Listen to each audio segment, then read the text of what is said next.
कच्चे पोहे में बेसन का घोल डालते ही कमाल हो गया। इतना यूनिक, नया, टेस्टी, क्रिस्पी नाश्ता बना कि सब पूछते रह गए कि कैसे बनाया। जी हाँ फ्रेंड्स, आज मैं आपके साथ एक ऐसी रेसिपी शेयर करने जा रही हूँ जिसका लुक एकदम डिफरेंट, खाने में मज़ेदार और इतना क्रिस्पी बनकर के तैयार होता है ना कि इसे आप बार बार बनाना चाहेंगे। समोसा, कचौड़ी, पकौड़ी से भी ज़्यादा यह टेस्टी बनने वाला है। कह सकते हैं कि समोसा, कचौड़ी, पकौड़ी तीनों का ही टेस्ट आपको इसमें मिलने वाला है। इसके लिए ना तो आपको आटा गूंदने की ज़रूरत है और ना बहुत मेहनत करने की। एकदम ही इंस्टेंट तरीके से बनने वाली सुपर हेल्दी यह रेसिपी होने वाला है, जिसे अगर आप बच्चों के लंच बॉक्स में डालेंगे ना तो बच्चे ज़रूर इसे फिनिश करके आएंगे। देख ही सकते हैं कि कितना शानदार इसका लुक आता है और बनाने में भी बहुत ही सिंपल और आसान है। और इस रेसिपी की खास बात यह है कि इसे आप चाहो तो एकदम ही सॉफ्ट तरीके से भी बना करके तैयार कर सकते हो और चाहो तो इसे आप क्रिस्पी भी बना करके तैयार कर सकते हो। जिसके दांत भी नहीं होंगे ना वो भी इस रेसिपी को बहुत ही मज़े से खा पाएंगे। बच्चों का तो यह ऑल टाइम फेवरेट होने वाला है। तो एक बार आप इस रेसिपी को जरूर से ट्राई कीजिएगा। यह रेसिपी आपको और आपके पूरे परिवार को डेफिनेटली बहुत ज़्यादा पसंद आने वाला है। और इसका क्रिस्पीनेस आप देख ही सकते हैं और इसकी आवाज़ भी आप सुन सकते हैं कि ये कितना क्रिस्प बना हुआ है।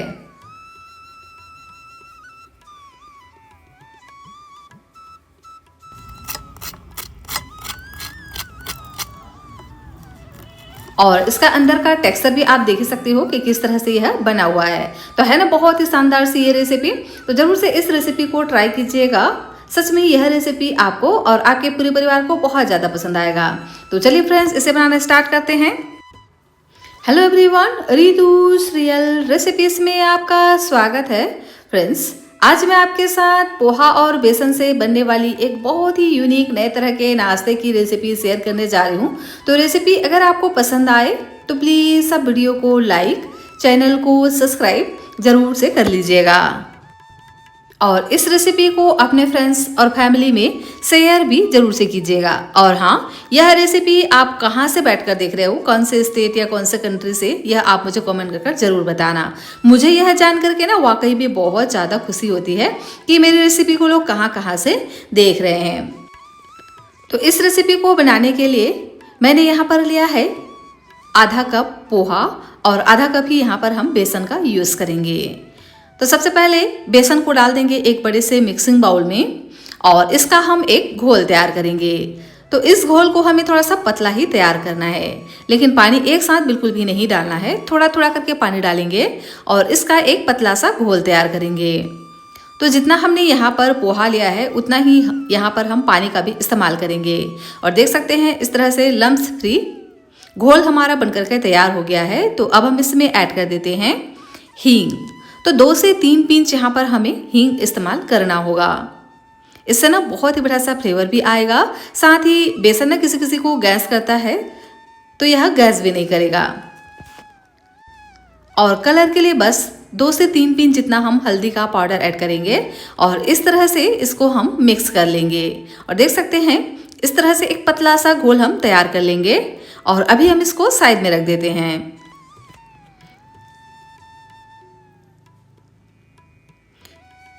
यहाँ पर मैंने लिया है पोहा। तो आधा कटोरी जितना हम यहाँ पर पोहा लेंगे और कोई सा भी पोहे का आप यूज़ कर सकते हो जो भी आपके घर में अवेलेबल हो। पोहा से जो नाश्ता है ना एकदम ही क्रिस्पी बनकर के तैयार होता है, साथ ही एकदम ही हेल्दी भी बनता है। तो सबसे पहले पोहे को ना बढ़िया से धो लेते हैं क्योंकि पोहे में डस्ट वगैरह रहता है ना, तो इसको इसी तरह से बिल्कुल भी हमें इस्तेमाल नहीं करना है। अच्छे से रगड़ रगड़ कर हम इसको 2 से 3 बार धो लेंगे जिससे जो भी इसमें इम्प्योरिटी वगैरह हो, डस्ट वगैरह हो, वह निकल जाए।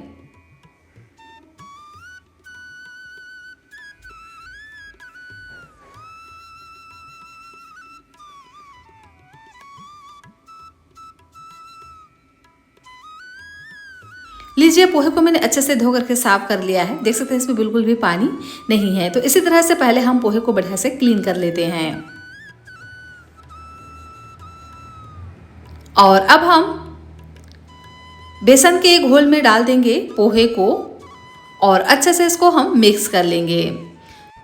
जैसे ही हम बेसन के घोल में पोहे को डालेंगे ना, पोहा तुरंत ही पानी को एब्जॉर्ब कर लेगा और बेसन के साथ में अच्छे से यह फूल करके बिल्कुल एक जैसा हो जाएगा। मतलब बेसन को अपने अंदर अच्छे से यह एब्जॉर्ब कर लेता है और अच्छे से यह फूल करके एकदम सॉफ्ट पड़ जाता है। और जितना हमने यहाँ पर पोहा लिया है ना, उतना ही हम यहाँ पर सूजी का भी इस्तेमाल करेंगे। तो तीनों की क्वांटिटी को हम इक्वल रख करके इस रेसिपी को तैयार करेंगे, जिससे आपकी रेसिपी ना एकदम ही शानदार, हेल्दी और क्रिस्पी बन करके तैयार होगा।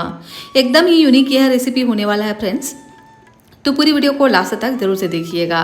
क्या करेंगे, तीनों ही चीज़ों को हम अच्छे से मिक्स कर लेंगे और नाश्ते में थोड़ा सा चटपटा सा टेस्ट आए, इसके लिए यहाँ पर हम ऐड कर देते हैं 1 चम्मच दही। तो दही हमें यहाँ पर 1 ही चम्मच यूज़ करना है, बहुत ज़्यादा यहाँ पर हम दही का यूज़ बिल्कुल भी नहीं करेंगे। और अच्छे से इसको हम मिक्स कर लेते हैं।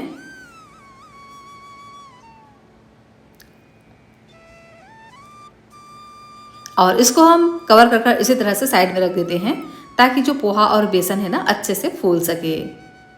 जितना अच्छे से पोहा फूलेगा उतना ही बढ़िया आपकी रेसिपी बन करके तैयार होगी, इस बात का ध्यान रखिएगा। अब यहाँ पर मैंने लिया है आलू, तो 1 बड़े साइज का मैंने यहाँ पर उबला हुआ आलू लिया है। इस रेसिपी में हमें उबले हुए आलू का इस्तेमाल करना होगा। अगर आपके पास उबला हुआ आलू नहीं है तो कोई दिक्कत नहीं है, आप यहाँ पर कच्चे आलू का भी इस्तेमाल कर सकते हो। लेकिन अगर यहाँ पर आप उबले हुए आलू का इस्तेमाल करेंगे ना, तो आपकी रेसिपी बहुत ही बढ़िया तैयार होगी। सबसे पहले आलू को हम इस तरह से छील लेते हैं, उसके बाद इस तरह से एक छोटे वाले ग्रेटर की सहायता से ग्रेट कर लेते हैं।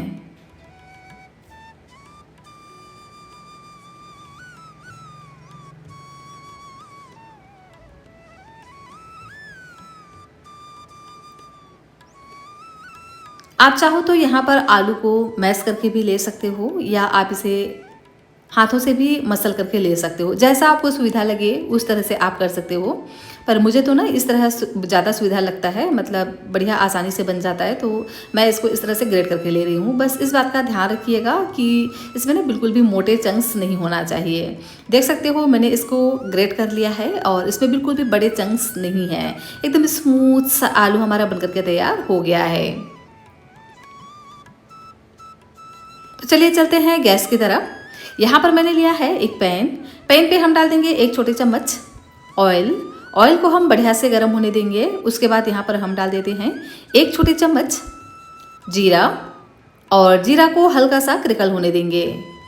इसी के साथ ही में ऐड कर देते हैं आधा छोटा चम्मच अजवाइन। आप चाहें तो ना यहाँ पर अजवाइन को हाथों से क्रश करके भी डाल सकते हैं, इससे भी इसका जो फ्लेवर है ना बहुत ही शानदार आता है। और अब हम यहाँ पर ऐड कर देंगे प्याज।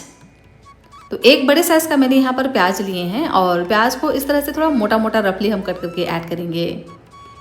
और प्याज को 1 मिनट के लिए भून लेंगे, जिससे जो प्याज है ना वो हल्का सा सॉफ्ट हो जाए।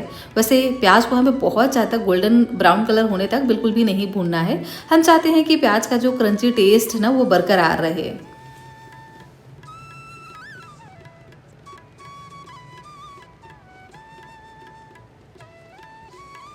जब प्याज इस तरह से हल्का सा भून जाए तो उसके बाद यहाँ पर हम ऐड कर देते हैं कुछ सब्जियाँ। तो यहाँ पर आप अपने मनपसंद सब्जियाँ ऐड कर सकते हो, जो भी आपके घर में अवेलेबल हो या जो भी आपके फ्रिज में रखा हुआ हो। तो सबसे पहले डाल देते हैं शिमला मिर्च। तो यहाँ पर मैंने शिमला मिर्च को इस तरह से मोटा मोटा कट करके ले लिया है। और इसी के साथ ही में ऐड कर देते हैं गाजर। तो 1 मीडियम साइज़ का मैंने यहाँ पर गाजर लिया है, और गाजर को ना इस तरह से हम बारीक बारीक ग्रेट करके ले लेंगे, मतलब छोटे वाले ग्रेटर से ग्रेट करके ले लेंगे। और इसी के साथ ही में तीखेपन के लिए ऐड कर देते हैं हरी मिर्च। तो यहाँ पर आप हरी मिर्च की क्वांटिटी को अपने अनुसार रख सकते हैं, जितना आपको पसंद हो, जितना आप तीखा खाना चाहते हो। मैंने यहाँ पर 2 हरी मिर्च को एकदम बारीक बारीक कट करके ले लिया है। अब हम इन सभी चीज़ों को बढ़िया से इस तरह से मिक्स करते हुए भून लेंगे। सब्जियों को थोड़ा सा इस तरह से भून करके लेते हैं ना तो बहुत ही बढ़िया से इसमें टेस्ट आता है।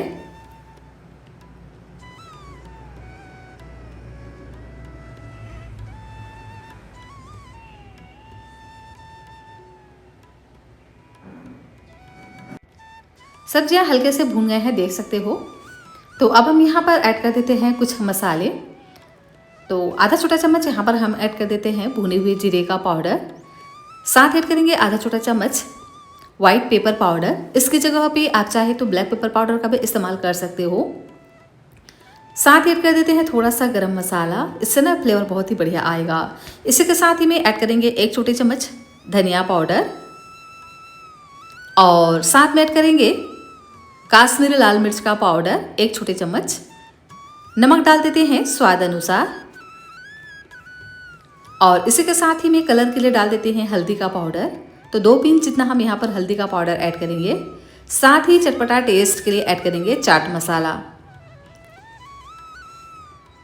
और इन मसालों को 1 मिनट के लिए भून लेंगे, जिससे मसालों का जो कच्चा टेस्ट है ना वह निकल जाए।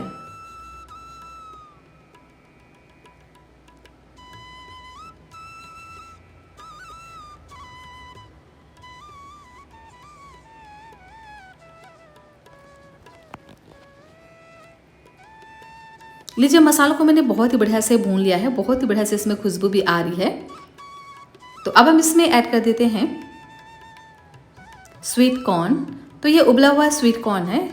आप चाहें तो यहाँ पर कच्चा स्वीट कॉर्न का भी इस्तेमाल कर सकते हो और अगर यहाँ पर आप कच्चे स्वीट कॉर्न का इस्तेमाल कर रहे हो ना तो आप इसको 1 से 2 मिनट के लिए पकने दीजिएगा। और नाश्ते में थोड़ा सा चटपटा टेस्ट आए तो इसके लिए मैंने यहाँ पर आधे नींबू का जूस भी इस्तेमाल किया है। वैसे ये पूरी तरह से ऑप्शनल है क्योंकि हमने यहाँ पर चाट मसाले का भी यूज़ किया है। तो आधे नींबू का जूस यहाँ पर हम निचोड़ करके ऐड कर देंगे ताकि जो नाश्ता है ना और भी ज़्यादा चटपटा सा बन करके तैयार हो।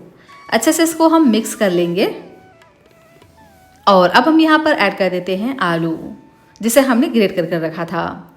और आलू को भी इन सब्जियों के साथ में अच्छे से मिक्स करते हुए मसाले के साथ में थोड़ा सा भून लेंगे, थोड़ा सा कलहार लेंगे आलू को, जिससे इसमें बहुत ही बढ़िया सा टेस्ट आ जाएगा। फ्रेंड्स, आपसे एक रिक्वेस्ट है, रेसिपी अगर आपको पसंद आए तो प्लीज़ वीडियो को लाइक, चैनल को सब्सक्राइब जरूर से कर लीजिएगा और इस रेसिपी को अपने फ्रेंड्स और फैमिली में शेयर भी जरूर से कीजिएगा। और हाँ, यह रेसिपी आप कहाँ से बैठकर देख रहे हो, कौन से स्टेट या कौन से कंट्री से, प्लीज़ यह आप मुझे कमेंट कर जरूर बताना। मुझे यह जान करके ना वाकई में बहुत ज़्यादा खुशी होती है कि मेरी रेसिपी को लोग कहाँ कहाँ से देख रहे हैं।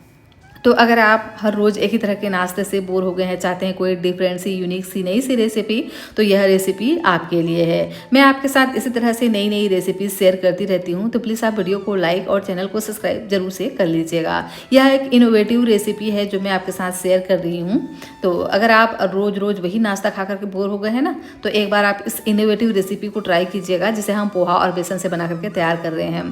पोहा और बेसन दोनों ही चीज़ें एक ऐसी चीज़ें होती है जो अक्सर हमारे घर में होता है और ये एक ऐसी हेल्दी रेसिपी है जिसे अगर आप एक बार बना लेंगे ना तो सच में इसका टेस्ट भी भूल नहीं पाएंगे। इतना हेल्दी बनते हुए भी यह रेसिपी एकदम ही टेस्टी होने वाला है।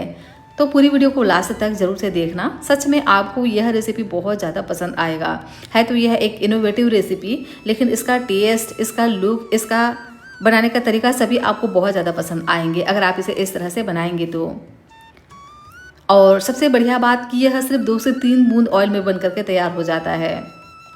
इसके लिए ना तो आपको घंटों तक इसको फ्राई करने की ज़रूरत है, ना बहुत ज़्यादा ऑयल गर्म करने की। लीजिए, आलू का मसाला हमारा अच्छे से तैयार हो गया है। तो लास्ट में यहाँ पर हम बारीक कटा हुआ फ्रेश हरा धनिया ऐड कर देंगे और इसको हम अच्छे से मिक्स कर आलू के मसाले को थोड़ा सा ठंडा होने के लिए इसी तरह से साइड में रख देते हैं। जब तक आलू का मसाला ठंडा हो रहा है, हम कर लेते हैं एक इधर दूसरी तैयारी। तो यहाँ पर मैंने लिया है एक पैन पे मैंने यहाँ पर 1 गिलास पानी पहले ही डाल करके रख दिया था। इसमें हम डाल देते हैं नमक स्वाद अनुसार और थोड़ा सा डाल देते हैं ऑयल। तो 1 चम्मच जितना हम यहाँ पर डाल देंगे ऑयल और पानी में हल्का सा आने देंगे बॉयल। और अब हम इसमें डाल देते हैं मैगी। तो 1 पाउच मैंने यहाँ पर मैगी का लिया है, देख सकते हैं। और इसको हम क्या करेंगे, हल्का सा बॉईल कर लेंगे। तो बहुत ज़्यादा यहाँ पर हमें मैगी को पकाना बिल्कुल भी नहीं है, हल्का सा इसको हम पकाएंगे जिससे इसके जो लच्छे हैं ना वो बस अलग हो जाएं और ये 50% तक पक जाए। बहुत ज़्यादा इसको अगर पका करके लेंगे ना तो रेसिपी आपका बहुत बढ़िया नहीं बन करके तैयार होगा। मतलब यह है कि इसका जो लुक है ना वो थोड़ा डिफरेंट आएगा। तो हम चाहते हैं कि ये बस 50% तक कुक हो जाए। तो गैस की फ्लेम को हम हाई रखेंगे और हाई फ्लेम पे सिर्फ 1 से 2 मिनट के लिए इसको इस तरह से बॉईल कर लेते हैं। देख सकते हैं मैगी के जो लच्छे हैं ना बिल्कुल अलग हो चुके हैं और एकदम खिला खिला सा तैयार हुआ है। तो बस इसी तरह से इसको हम तैयार कर लेते हैं।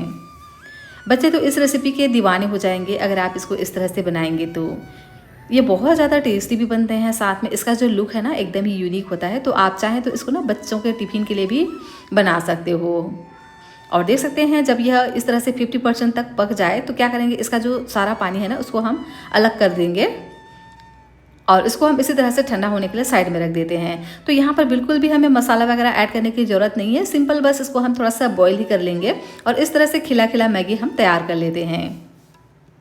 तो इसका यूज़ तो हमें बाद में करना है, अभी हम इसको साइड में रख देते हैं। और यहाँ पर मैंने लिया है पोहा और बेसन जो हमने भिगा करके रख दिया था। देख सकते हैं पोहा अच्छे से सॉफ्ट हो गया है। इस तरह से अगर आप इसको हाथों से मसल करके देखेंगे ना तो ये बहुत ही ईजिली चिकना सा तैयार हो जाता है। तो आप चाहो तो इसको ना इसी तरह से मैश करके भी ले सकते हो और आप चाहो तो इसको ना हल्का सा ग्राइंड करके भी ले सकते हो। अगर आप इसको इसी तरह से मसल करके ले रहे हो ना तो आप क्या कीजिए, पोटैटो मैशर से अच्छे से इसको मैश कर लीजिएगा ताकि पोहा एकदम ही चिकना हो जाए, बिल्कुल भी इसमें पोहे का बड़े चंक्स ना रहे।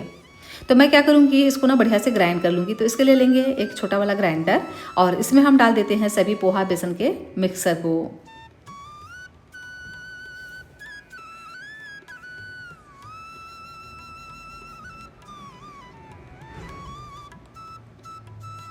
और इसमें हम डाल देते हैं थोड़ा सा पानी।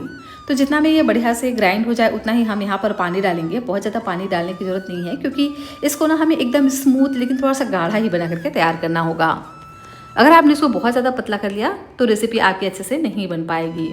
तो देख सकते हैं बस थोड़ा सा ही हम पानी डालेंगे और इसके ग्राइंड करते वक्त बिल्कुल भी हमें यहाँ पर कुछ भी मसाले वगैरह डालने की ज़रूरत नहीं है। वैसे आप चाहो तो अदरक, लहसुन या हरी मिर्च का भी इस्तेमाल कर सकते हो, लेकिन अगर आप बच्चों के लिए बना रहे हो ना तो इस तरह से सिंपल भी बनाएंगे तो भी ये बहुत ज़्यादा टेस्टी और मज़े का बन करके तैयार होगा। क्योंकि पोहा बेसन का अपना ही एक फ्लेवर होता है जो बहुत ज़्यादा मज़े का होता है। तो देख सकते हैं एकदम स्मूथ सा पेस्ट हमारा बन करके तैयार हो गया है। तो इसको हम निकाल लेंगे एक बड़े से मिक्सिंग बाउल में और अब हम इसमें ऐड कर देते हैं कुछ मसाले। तो 1 छोटे चम्मच डाल देते हैं जीरा, 1 छोटे चम्मच डाल देते हैं चिली फ्लेक्स, आधा छोटा चम्मच ऐड करेंगे अजवाइन और नमक डालेंगे स्वाद अनुसार और बारीक कटा हुआ हरा धनिया ऐड कर देते हैं। और बस इतने ही यहाँ पर हम मसालों का यूज़ करेंगे, बिल्कुल भी यहाँ पर ज़्यादा मसाले वगैरह डालने की ज़रूरत नहीं है क्योंकि इस रेसिपी का जो टेस्ट है ना एकदम ही नेचुरल तरीके से आता है अगर आप इस तरह से बनाएंगे। तो मसालों की क्वांटिटी अगर आप ज़्यादा रखोगे ना तो नेचुरल टेस्ट नहीं आता है, मसालों का ही टेस्ट आने लगता है। तो मसालों के नाम पर मैंने यहाँ पर ज़ीरा और अजवाइन का ही इस्तेमाल किया है। अच्छे से इसको हम मिक्स कर लेंगे और यहाँ पर हम डाल देते हैं थोड़ा सा इनो ताकि जो नाश्ता है ना थोड़ा सा फुला फुला बन करके तैयार हो। तो अगर आपके पास इनो नहीं है या आप इनो नहीं डालना चाहते हो ना तो यहाँ पर आप बेकिंग सोडा का भी इस्तेमाल कर सकते हो। मैं यहाँ पर आधा छोटा चम्मच ऐड कर रही हूँ इनो और अगर यहाँ पर आप खाने वाला सोडा का इस्तेमाल कर रहे हो ना तो सिर्फ 2 पिंच यहाँ पर आप खाने वाला सोडा का इस्तेमाल कीजिएगा। और इनो को एक्टिवेट करने के लिए डाल देते हैं थोड़ा सा पानी। तो 1 चम्मच जितना ही हम यहाँ पर पानी ऐड करेंगे और इसको हम बढ़िया से मिक्स कर लेंगे। और बैटर की कंसिस्टेंसी आप देख ही सकते हैं कि किस तरह से यह तैयार हुआ है। जैसे ही हम इसमें इनो डालते हैं ना तो जो बैटर है वो एयरी हो जाता है, एकदम इस तरह से डबल क्वांटिटी में हो जाता है। अब आप देख सकते हो बैटर की कंसिस्टेंसी बिल्कुल परफेक्ट है।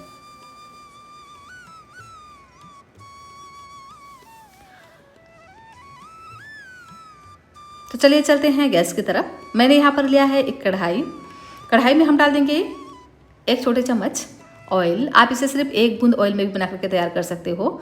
और इस तरह से ब्रश की सहायता से कढ़ाई में हम अच्छे से फैला देते हैं ऑयल को।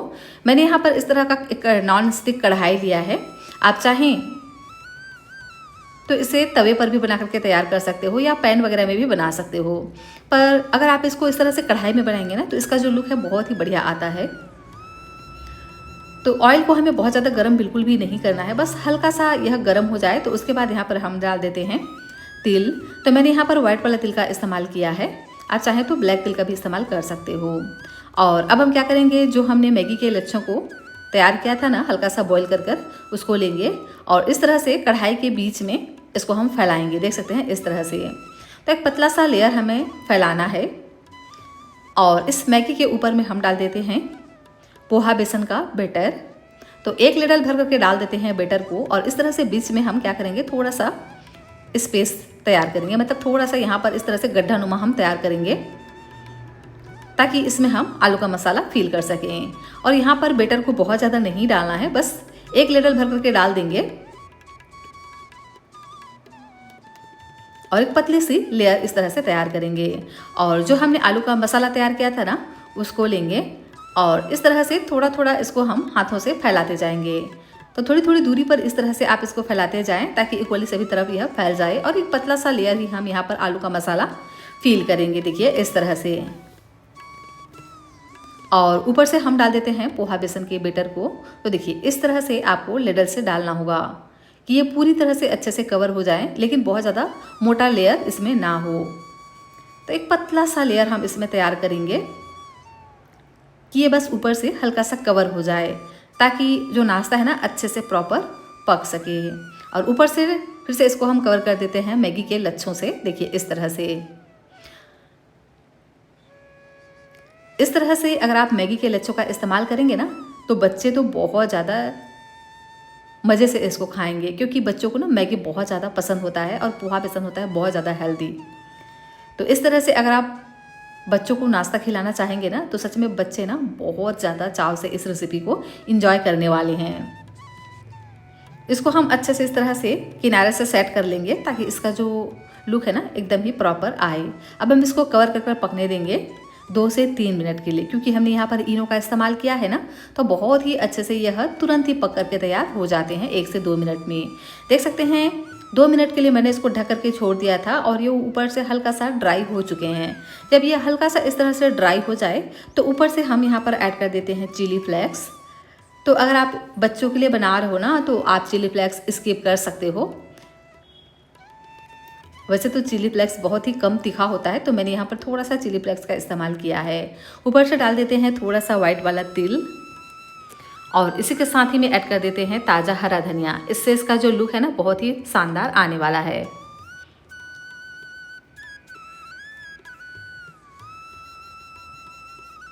और इसको हम 1 से 2 मिनट के लिए और बढ़िया से कवर कर पकने देते हैं। और देख सकते हैं 1 से 2 मिनट के बाद ये बहुत ही अच्छे से पक चुके हैं। तो इसको हम पलट लेंगे और नीचे से आप इसका लुक देखिएगा कि कितना शानदार इसका लुक आने वाला है। देख सकते हैं कि बहुत ही अच्छे से यह एक साइड से पक चुके हैं, एकदम ही यह गोल्डन क्रिस्प हो गया है और इसका जो कलर है ना एकदम ही शानदार आया हुआ है। तो जब इस तरह से बहुत ही बढ़िया से इसमें कलर आ जाए तो उसके बाद इसको हम फिर से दूसरे साइड से पलट देते हैं और इसी तरह से अलटते पलटते हुए बहुत ही बढ़िया से पकने तक इसको हम सेंक लेते हैं। तो 2 से 3 बार इसी तरह से अलट पलट कर इसको हमें सेंकना होगा ताकि ये दोनों ही साइड से बहुत ही अच्छे से क्रिस्प हो सके। लीजिए एकदम ही क्रिस्पी नाश्ता हमारा बनकर के तैयार हो गया है। यह रेसिपी दिखने में ज़्यादा इंटरेस्टिंग है, जितना आकर्षित करता है ना, उससे भी ज़्यादा यह खाने में टेस्टी होता है। तो एक बार आप इस रेसिपी को ट्राई ज़रूर से करना। अगर आप नए नए नाश्ते के शौकीन हैं तो यह रेसिपी आपको बहुत ज़्यादा पसंद आएगा। और रेसिपी अगर आपको आई हो पसंद तो प्लीज़ वीडियो को कर दीजिएगा लाइक, चैनल को कीजिएगा सब्सक्राइब। और इस रेसिपी को आप कहाँ से बैठकर देख रहे हो, कौन से स्टेट या कौन से कंट्री से, प्लीज़ आप मुझे कमेंट कर ज़रूर बताना। मुझे यह जान करके ना वाकई में बहुत ज़्यादा खुशी होती है कि मेरी रेसिपी को लोग कहाँ से देख रहे हैं। इस रेसिपी के लिए आपको बिल्कुल भी सब्जी, चटनी या डिप वगैरह की ज़रूरत नहीं है। आप इसे ऐसे भी इंजॉय कर सकते हो। और अगर आपको इसको थोड़ा सा और स्पेशल, थोड़ा सा और चटपटा बनाना हो तो यहाँ पर आप मैगी का जो मसाला होता है ना, उसको भी ऊपर से छिड़क सकते हो। इससे भी आपकी रेसिपी और भी शानदार बनकर के तैयार हो जाएगी। तो फ्रेंड्स, रेसिपी पसंद आई हो तो प्लीज़ वीडियो को लाइक, चैनल को सब्सक्राइब जरूर से कर लीजिएगा और इस रेसिपी को एक बार ट्राई कीजिएगा।